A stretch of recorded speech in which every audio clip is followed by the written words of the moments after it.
बिहार में 4 विधानसभा सीटों पर उपचुनाव होने जा रहा है, जिसमें एक भोजपुर जिला का तरारी विधानसभा सीट भी है। यहाँ भी उपचुनाव हो रहा है और मूल रूप से यहाँ पर एनडीए और माले के बीच में लड़ाई देखी जा रही है। एनडीए की तरफ से विशाल प्रशांत जो है वो बीजेपी की तरफ से उम्मीदवार बनाए गए हैं। लगातार विशाल प्रशांत जो है वो जनसभाएं कर रहे हैं, जनसंपर्क कर रहे हैं और इस बीच हम इनसे बातचीत करके जानना चाहते हैं कि जो इनका मुख्य मैनिफेस्टो रहेगा इस बार का चुनाव, अगर जीतते हैं, लोगों के बीच में जा रहे हैं तो क्या वादा वहां पर उन लोगों से कर रहे हैं। आपके माध्यम से तराड़ी के पूरी जनता को मेरा नमस्कार, प्रणाम। क्या आपका मुख्य रूप से जो 5 हम ऐसा काम जानना चाहते हैं जो लोगों के बीच जा रहे हैं तो उनको वादा के रूप में आप बता रहे हैं। देखिए, पहला काम है जो हमने सबसे पहले बोला है अपने नॉमिनेशन में ही कि मैं एक मैनिफेस्टो पेश करूंगा जो कि हर गांव के वाइज होगा, क्योंकि हर गांव की समस्याएं अलग हैं, लोग अलग हैं, समझ रहे हैं चीज़ों को कि कहीं नाली प्रॉब्लम है, कहीं रोड्स की प्रॉब्लम है, कहीं स्कूल की प्रॉब्लम है। तो सबका मैनिफेस्टो जब अलग होगा तो आपको क्लैरिटी आ जाएगी कि हमें काम कैसे करना है। और दूसरी बात यह है कि जो मुख्य काम हमारा है, हमारा जो सीवेज सिस्टम है, जो मैं देख रहा हूँ कि कहीं भी बड़े बड़े शहरों में बहुत अच्छा है, सीवेज की कोई प्रॉब्लम नहीं है, लेकिन हमारी छोटी छोटी गाँव में ये क्यों नहीं हो सकता है। तो ये मेरा 2 मुख्य चीज़ हुआ। तीसरा हुआ जो डिजिटल लाइब्रेरी है वो हर गांव में होना चाहिए, क्योंकि लड़के अब समझ रहे हैं, जो 18 साल 16 साल से ऊपर के लड़के हो गए, उनको एक लाइब्रेरी की व्यवस्था होनी चाहिए। उनको पता है एजुकेशन ही सबसे बेहतर उपाय है किसी भी चीज़ से बाहर निकलने के लिए। तो ये 2 चीज़ें। तीसरी जो चौथी चीज़ें हैं हमारी कि अगर स्पोर्ट्स को हम बढ़ावा देते हैं, स्टेडियम या स्पोर्ट्स कॉम्प्लेक्स उस टाइप की चीज़ों को अगर हम रखते हैं तो ज़्यादा बेहतर होगा। और 5वां स्वास्थ्य, जिसको मैंने पहले ही वाले से ही जोड़ रखा है कि अगर हमारा सीवेज सिस्टम सही होगा तो यहाँ पे जो प्रॉब्लम्स हैं बैक्टीरिया और इन सब चीज़ को लेके लोगों को बीमारियाँ हो रही हैं, तो ये बीमारियां नहीं होंगी। तो उसके वजह से हेल्थ सेंटर भी हमें चाहिए। जो अभी हेल्थ सेंटर हैं वहाँ पे सुविधाएं बिल्कुल ही नदारद हैं।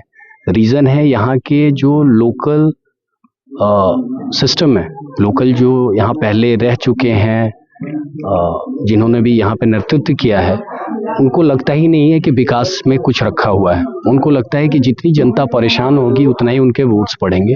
वो लोग वोट की राजनीति करते हैं, जात पात की राजनीति करते हैं, उनको विकास से लेना देना दिखता नहीं है।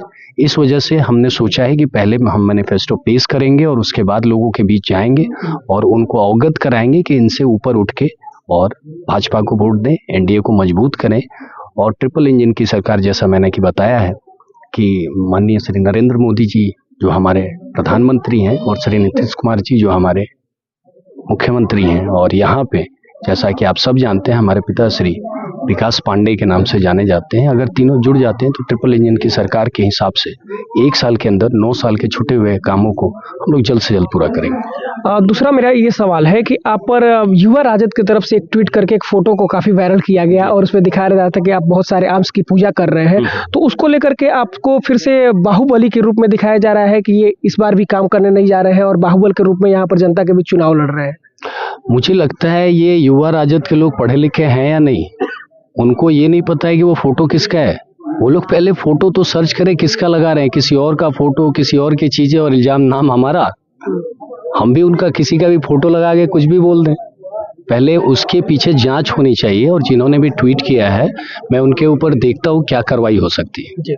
तीसरा मेरा और आखिरी सवाल है कि एक तरफ माले यहाँ से लड़ाई लड़ रहा है, राजू यादव जो है आपके विपक्ष में सामने खड़े हैं, 3-4 बार वो चुनाव लड़ चुके हैं और आप पहली बार चुनावी या राजनीति में पहली बार एंट्री कर रहे हैं, तो अनुभव के को लेकर के क्या आपको समस्याएं आ रही है।